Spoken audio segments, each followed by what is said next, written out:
Good afternoon, everybody, and welcome back to another installment of Scott's Selections here for Saturday, January 18th. Before we get into today's play of the day, quick recap of what happened yesterday. We ended up picking up a winner with the Portland Trail Blazers and Dallas Mavericks over 229.5, which was available at -110 on FanDuel. They scored 135 combined points in the first half, ended up having to sweat it out a bit in the second half, but we ended up picking up a victory as that game ended up falling 232. So, nice winner in the NBA, but we will look to continue our winning ways here on Saturday with another play of the day, and this will be on a matchup between the Toronto Raptors and the Minnesota Timberwolves, and this game should be taking place at roughly 8 p.m. Eastern Time. Now, for the play of the day, the line they're going to be using is on Fox Bet, and that line will be at -105. So the play of the day, once again, will be on the Toronto Raptors -5.5, which is available at -105 on Fox Bet. Now, the main reasons why we like the Raptors in the spot, first of all, the Raptors have just been the much better team already this season. Minnesota's 15-26. They've lost each of their last 4 games.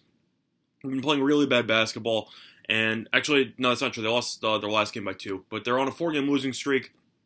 I mentioned in the video a couple days ago against the Pacers that Minnesota is actually the worst team at home in terms of playing against the spread. So Minnesota is the worst against the spread record at home, and now they have to face off against one of the best teams in the Eastern Conference in the Raptors, and the Raptors are only laying 5.5 here. Both teams did play yesterday, so fatigue shouldn't really be that much of an issue for one team over the other because of the fact that both teams had to play. It is worth mentioning, though, that both teams did also have to travel, as Minnesota played their last game in Indiana yesterday, and Toronto played their last game at home. So both of them ended up having to travel for this game.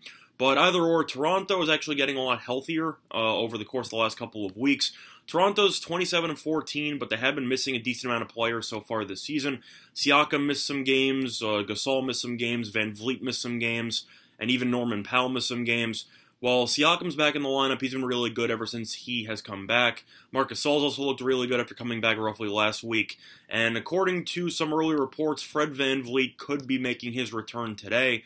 He did not play yesterday with a hamstring injury, but it is expected that he is going to be making his return today.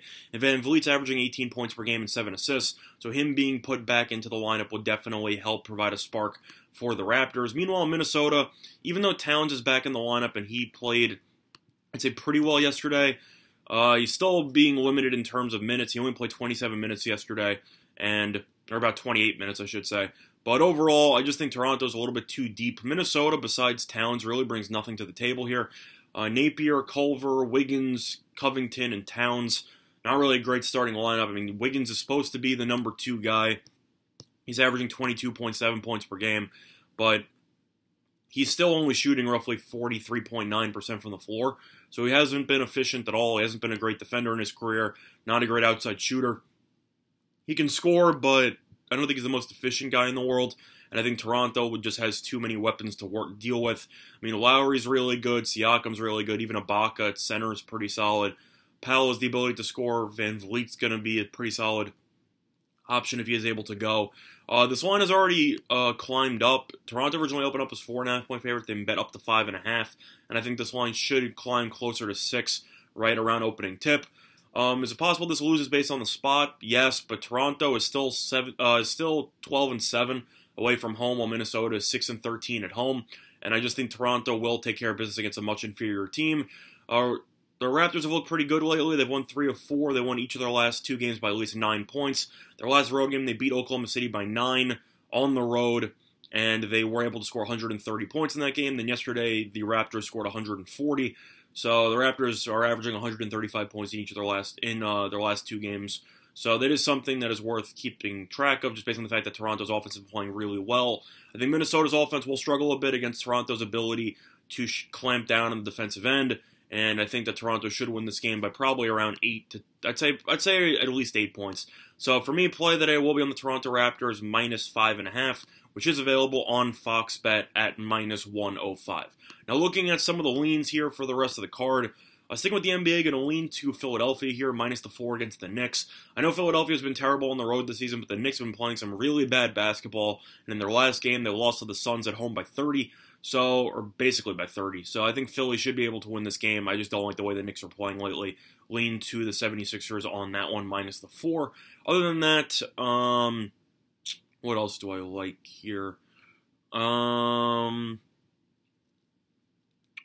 just looking at the rest of the card here. I'm going to lean to Milwaukee, minus the 9.5 against Brooklyn.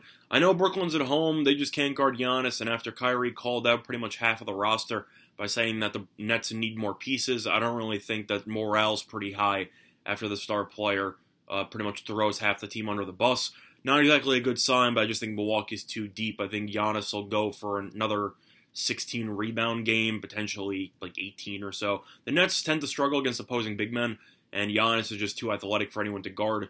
I think that's a pretty bad matchup for Brooklyn, and I think that the Bucks should win that game by double digits. Lean to Milwaukee on that one. Other than that, though, pretty much it for the NBA card.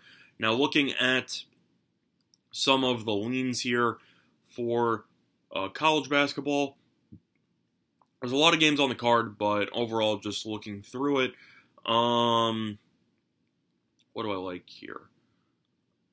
I'm